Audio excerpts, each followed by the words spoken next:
What's up, guys? This is Child Support School. Class is in session. Today I'm going to make a quick video about why child custody influences child support so much. Okay, before I get started, I just want to say that if you haven't already, please hit that thumbs up icon. It really helps us out in the YouTube algorithm. And if you are not already a subscriber to this channel, it costs you nothing. Hit that subscribe button. I am always making informational videos like this all the time. Okay, now that that's out of the way, why does child custody affect child support so much?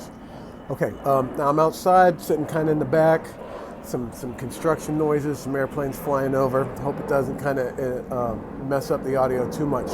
All right, so when you're running child support guideline calculations, all right, one of the biggest factors that affects somebody's child support payment is going to be how many overnights they spend with the kids.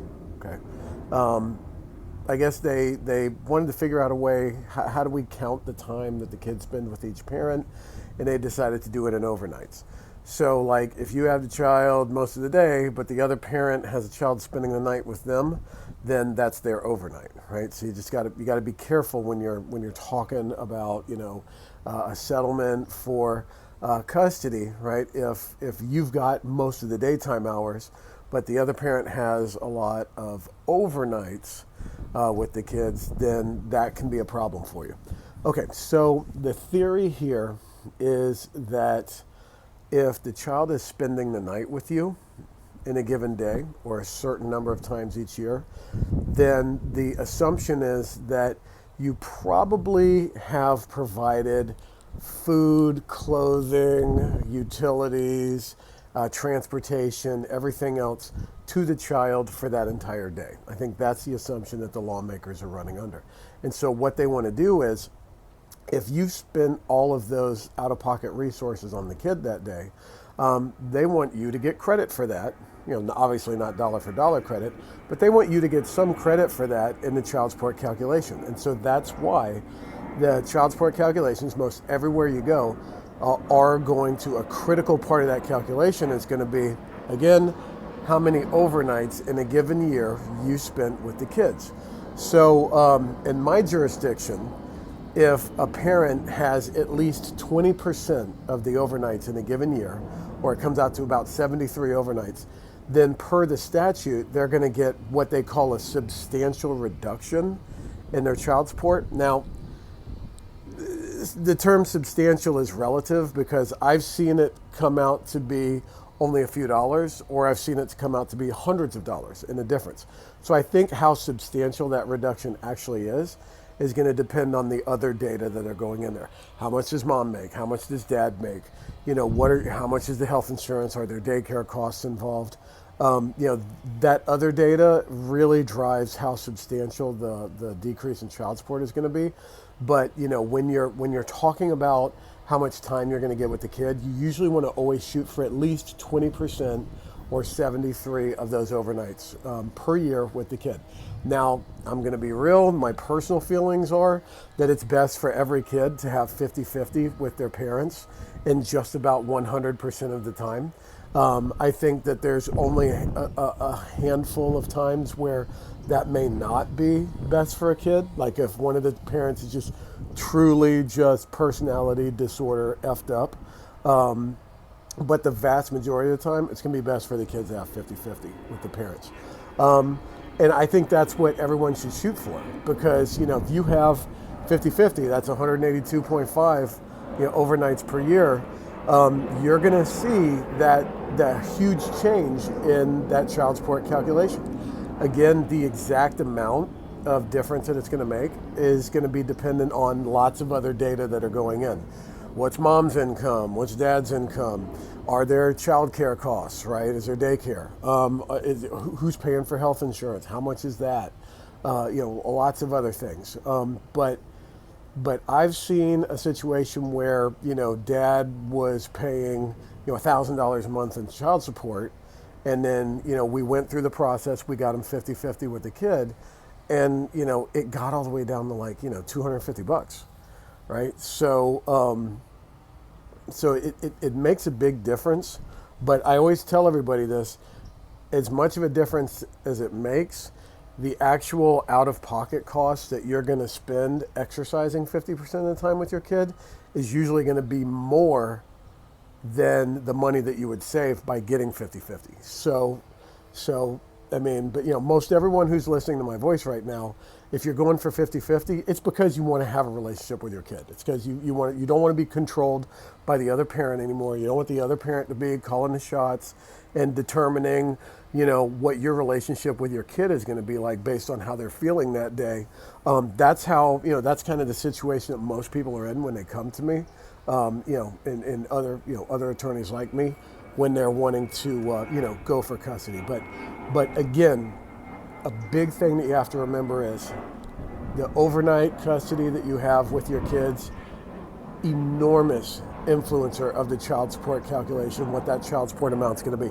Now, here's another important thing to remember. So, if the state is coming after you for child support, they are not generally going to be entertaining or in any position at all to award you any sort of child custody. All right, so like if the State Department of Revenue is coming at you for child support, all they're trying to do is they're generally just going to establish paternity as a matter of law for the sole purpose of ordering child support.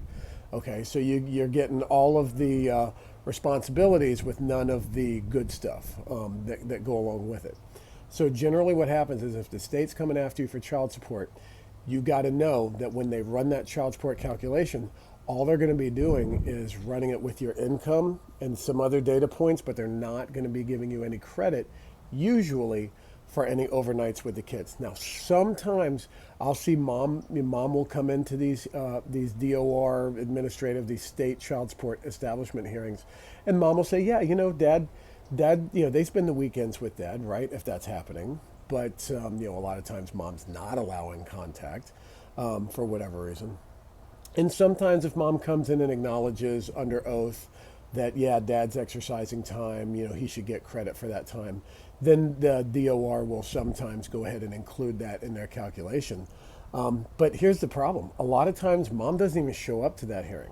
And she doesn't have to, because the Department of Revenue is just kind of like the state who picked up the charges in a criminal case.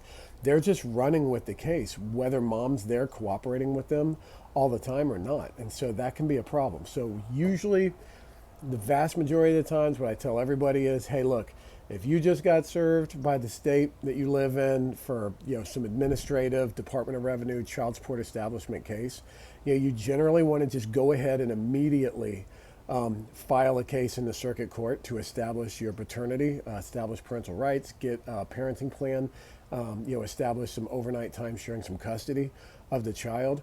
And then inside of that case, that custody case is going to also include a child support calculation. But it'll be done right because it will include the overnights that you get. So the child support will be calculated in your custody case that you're going to file, right? And it will take into account the time sharing that you either get by a settlement with mom or get by going to court.